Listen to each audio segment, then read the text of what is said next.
नमस्कार सर्वांना, हाऊसवाईफ मराठी या चॅनलवरती तुमचं स्वागत आहे। मी बनवणार आहे मस्त अशी तांदळाच्या पिठाची मस्त भाकरी। चला तर बनवूया मस्त अशी तांदळाच्या पिठाची भाकरी।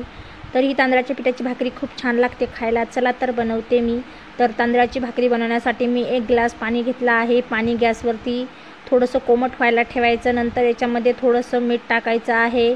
तर मीठ चवीनुसार टाकायचं। नंतर या पाण्यामध्ये तांदळाचं पीठ व्यवस्थित सोडायचं आणि व्यवस्थित असं मिक्स करून घ्यायचं आहे आणि मस्त लहान गॅसवरती हे मिश्रण भाजून घ्यायचं आहे।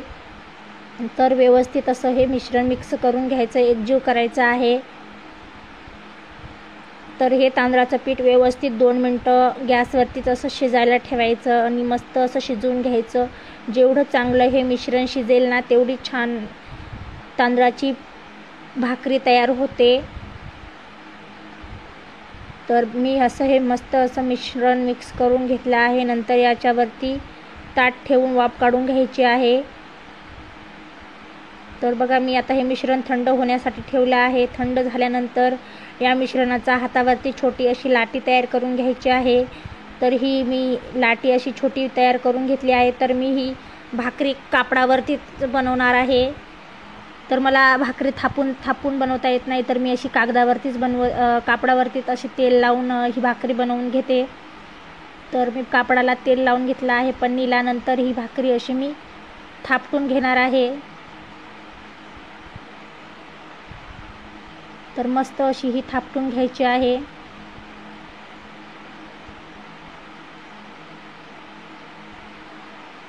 तुम्ही हाताने थापटले तरी चालेल आणि बेलण्याने अशी लाटली तरी चालेल। याच्यावरती आणखीन एक पन्नी ठेवली तरी पण खूप छान ही भाकरी तयार होते।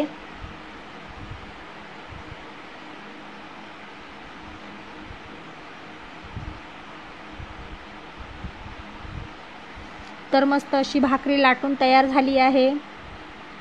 तर आता या भाकरीवरली पन्नी काढून घ्यायची आणि तवा मी तापण्यासाठी ठेवला होता, तव्यावरती ही भाकरी मस्त अशी भाजून घ्यायची। तर खूप छान लागतात ह्या तांदळाच्या पिठाच्या भाकरी। तर तुम्हाला जर ही रेसिपी आवडली असेल तर माझ्या चॅनलला लाईक करा, शेअर करा आणि सबस्क्राईब करा। धन्यवाद।